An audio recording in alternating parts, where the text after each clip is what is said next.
વલસાડ જિલ્લાની ઉમરગામ તાલુકા પંચાયત અને જિલ્લા પંચાયતની 8 બેઠકો પર ભાજપ ઉમેદવારોની યાદી જાહેર કરે અને રાહ જોવાઈ રહી છે તો કોંગ્રેસ તરફથી હજી કોઈ જ સંકેતો સામે નથી આવી રહ્યા, પરંતુ ઉમરગામ તાલુકામાં એક સમયના કોંગ્રેસના કદાવર નેતા રાકેશ રાય હવે લાંબા સમયથી યુવા શક્તિ વિકાસ સંગઠન અપક્ષ ઉમેદવાર તરીકે વજન બનાવી ચૂક્યા છે। ઉમરગામ તાલુકા પંચાયતની 30માંથી 15 અને જિલ્લા પંચાયત તાલુકાની 8 બેઠકોમાંથી 4 થી 5 બેઠકો પર અપક્ષ ઉમેદવારો ઉતરી રહ્યા છે। રાકેશ રાય યુવા શક્તિ વિકાસ સંગઠન અપક્ષ ટીમના નેતા તરીકે ઉભરી આવ્યા હોય એમના નેતૃત્વમાં તાલુકા પંચાયત અને જિલ્લા પંચાયતની બેઠકો પર ભાજપ સામે સીધી ટક્કર લીધી છે।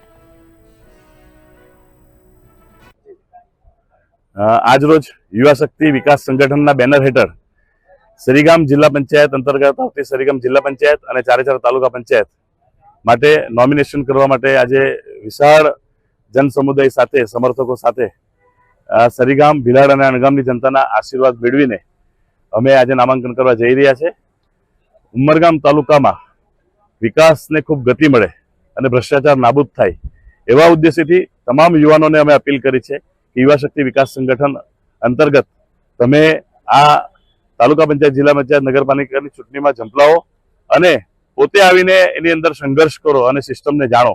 અમારે કોઈ વ્યક્તિ પાર્ટીનો કોઈ વિરોધ નથી, પણ સિસ્ટમનો વિરોધ છે। જે પ્રમાણે ગત તાલુકા પંચાયતની ટર્મની અંદર જેમ પોર્ટલમાં કરોડો રૂપિયાની ખરીદી પર ભ્રષ્ટાચારનો આરોપ લાગ્યો છે, તો ત્યારે એની તપાસ થવી જોઈએ।